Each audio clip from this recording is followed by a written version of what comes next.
In the bustling heart of a modern city, a young man named Caleb felt like he was losing a race he hadn't even signed up for.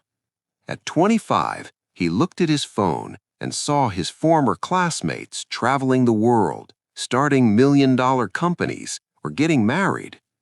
Caleb felt stagnant. He felt like a late bloomer in a world that demanded instant harvest. One afternoon, Caleb visited an old watchmaker named Mr. Thistle. The shop was filled with hundreds of clocks, all ticking at different rhythms. Caleb sighed as he watched a sleek digital watch on the counter. "I wish my life moved as fast as that clock," Caleb said. "I feel like I'm behind everyone else." Mr. Thistle put down his magnifying glass and pointed to 3 specific timepieces on the wall. The grandfather clock, stately, slow, and deep-toned. The wristwatch, quick, quiet, and efficient. The hourglass, silent, steady, and driven by gravity. "Tell me, Caleb," Mr. Thistle asked, "which one of these is telling the right time?" Caleb puzzled for a moment. "Well, they all are. They just have different ways of showing it." "Exactly," Mr. Thistle smiled. "The grandfather clock doesn't look at the wristwatch and feel small because it ticks slower. The hourglass doesn't feel broken because it has no hands. They are all synchronized to the same sun, but they fulfill different purposes." Caleb sat on a wooden stool, listening intently. Mr. Thistle continued, "In your country, people love the greenhouse effect. They want flowers to bloom in winter.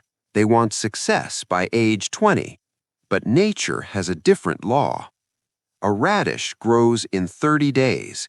An oak tree takes 30 years.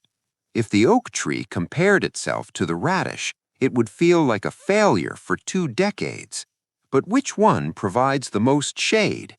Which one stands through the storm?" Caleb realized he had been trying to be a radish when he was actually an oak.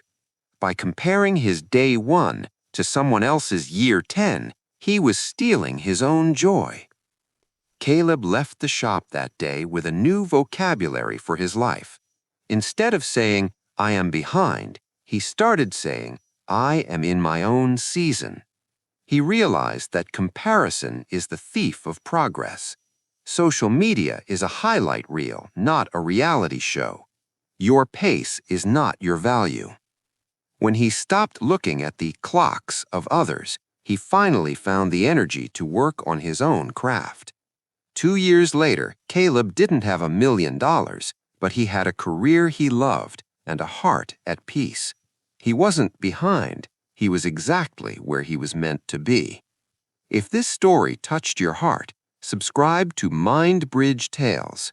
Every story here is a lesson.